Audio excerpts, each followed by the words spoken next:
이쪽이 약한 분들이 겨울이 되게 힘들 수 있고 추울 수 있습니다. 겉에 피부만 추운 추위가 아니다 보니까 삭신이 쑤시는 추위, 뼛속이 춥거든요.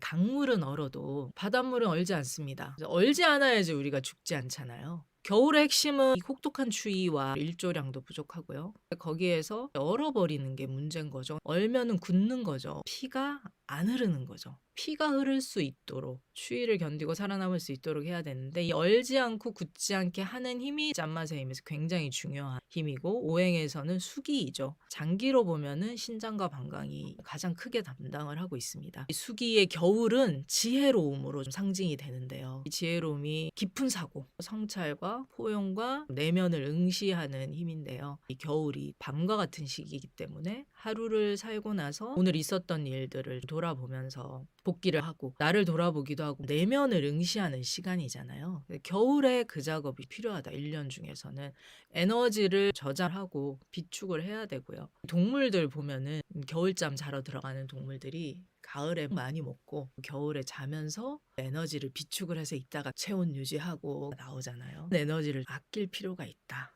회복하는 시간이기도 합니다. 맑고 깨끗하게 새로워지는 시간인 거죠. 불필요한 것들, 견디지 못하는 것들은 정리가 되고 깨끗해지고 새로워지는 시간들, 겨울이기도 하고요. 겨울의 힘은 어떤 힘일까? 연한 힘이거든요. 겨울의 핵심은 얼거나 굳으면 안 돼요. 연하게 끊임없이 흐르는 바다가 한겨울에도 얼지 않고 계속 밀물 썰물의 흐름으로 엄청난 소금기를 포함하고 있으면서 굳지 않는 것처럼 연하게 해서 깨끗하게 씻어내고 정화를 시키는 힘, 흐르게 하고 가라앉혀서 맑게 하는 힘이고요. 밀어내고 찌꺼기 짜버리는 거죠. 지구력, 인내력, 수용력이 필요합니다. 새로운 모습으로 거듭나는 시기이기도 하고요. 신장과 방광, 생식기, 뼈와 골수, 귀와 치아, 허리 부분, 우리 몸속의 진액과 힘줄, 등, 종아리, 발목, 정강이 수기와 아주 밀접한 기운들이거든요. 이쪽이 약한 분들이 겨울이 되게 힘들 수 있고 추울 수 있습니다. 몸에 진액이 풍부하지 않고 비어 있거나 부족하면 겉에 피부만 추운 추위가 아니다 보니까 삭신이 쑤시는 추위, 뼛속이 춥거든요. 신장 방광과 관련된 경락도 보시면 등판을 다 덮고 있잖아요. 뒤쪽으로 눈뿌리에서부터 시작해서 머리, 가운데 지나서 뒷머리, 뒷목, 등, 허리, 엉덩이를 지나서 이 종아리, 발목과 발까지 다 이어집니다. 족태양 방광경 뒷면의 대부분을 다 덮고 있어요. 그래서 수기운이 약해지면 겨울이 힘든 분들 아픈 곳이 여러 군데가 생겨요. 관계없는 것 같은 부위들이지만 하나의 경락으로 연결이 돼 있는 거죠. 방광경락. 왼쪽 그림을 보시면 이게 신장경락인데 음경락이니까 발에서 시작해서 올라가겠죠. 발바닥, 발목, 사타구니 쭉 올라갑니다. 발바닥이 뜨거워요. 발목이 접질러요. 소변이 자주 마려워요. 다 관련이 있는 증상들입니다. 신장과 방광이고 겨울에 힘을 주도하는 장기들입니다.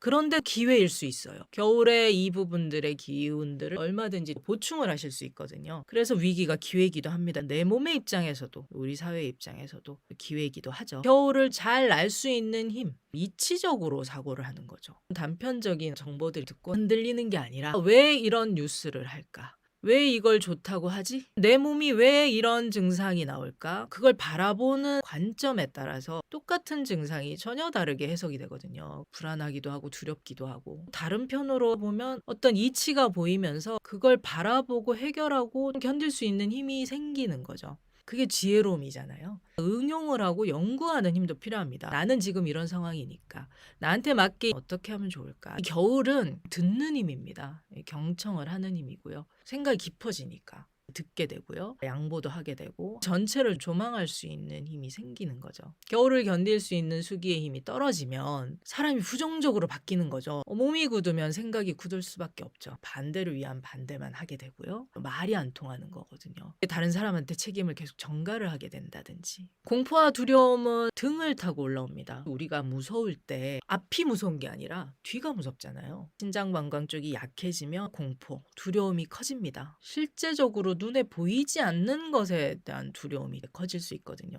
안 좋은 꿈을 꾼다든지 화장실에 못 간다든가 지칩니다. 지구력이 떨어지죠. 금방 피가 탁해지고 빨리 굳다 보니까 지쳐서 지구력이 떨어질 수밖에 없다. 겨울 섭생의 핵심은 에너지를 아끼고 저장하고 수렴하실 필요가 있어요. 그 어느 때보다 짠맛의 힘이 중요합니다. 우리 선조들은 동치미 담그죠. 동치미는 정말 훌륭한 식품이죠. 짜잖아요. 발효돼서 신맛이 또 있죠. 간도 풀리고 신장도 편안하게 하고 추운 겨울을 날 수 있는 굉장히 도움이 되는 식품입니다. 된장국 말할 것도 없고요. 다시마나 톳 해조류를 넣어서 드시면 좋습니다. 콩 종류도 넣어서 드시고요. 수기를 채워주는 맛들이거든요. 염장식품들 있죠. 소금으로 된 발효식품들 겨울에 잘 드시면 이 수기의 핵심이 얼지 않게 하는 거잖아요. 흐르게 해주는 건데 소금물 얼지 않습니다. 어는 점이 훨씬 낫죠. 원리들을 이용해서 내 몸이 얼지 않게 하고 굳지 않게 하려면 짠맛이 필요합니다. 소금차를 아침에 하루 시작할 때 드시는 게 좋다 하시는 분들은 그렇게 드셔도 괜찮은데 저녁에 집에 돌아가서 따뜻하게 조격하면서 소금차 드시면 잠도 잘 오고 좋습니다. 그 다음에 나물 종류들 말린 나물들이 많죠. 겨울에 피부 보시면 각질 일어나가지고 유분과 수분이 같이 부족하죠. 적당한 기름기, 고소한 맛도 같이 영향을 해주셔야 되거든요. 말린 나물에 들기름, 참기름 넣어서 간 잘 하셔가지고 드셔주면 좋을 것 같고요. 운동은 중요는 한데 이 겨울의 운동은 무리하시면 안 됩니다. 밤늦게까지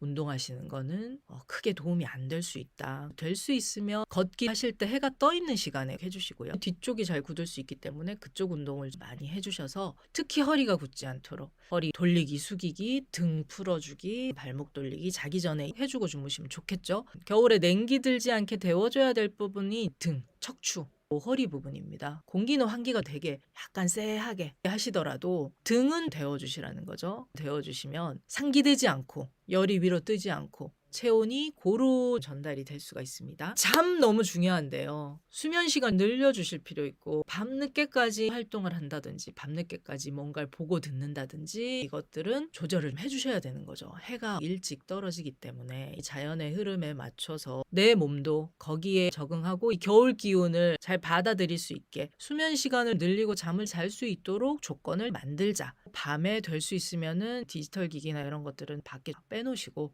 그 다음에 습관. 이 겨울에는 주의해야 될 습관이 뭐가 있냐. 에너지를 비축을 해야죠. 말을 많이 하기보다는 듣자. 성찰을 하고 나를 돌아보고 일기 쓰시는 것도 좋고 좀 뒷심을 만들어서 버티는 힘과 인내력을 만들면 좋겠고요.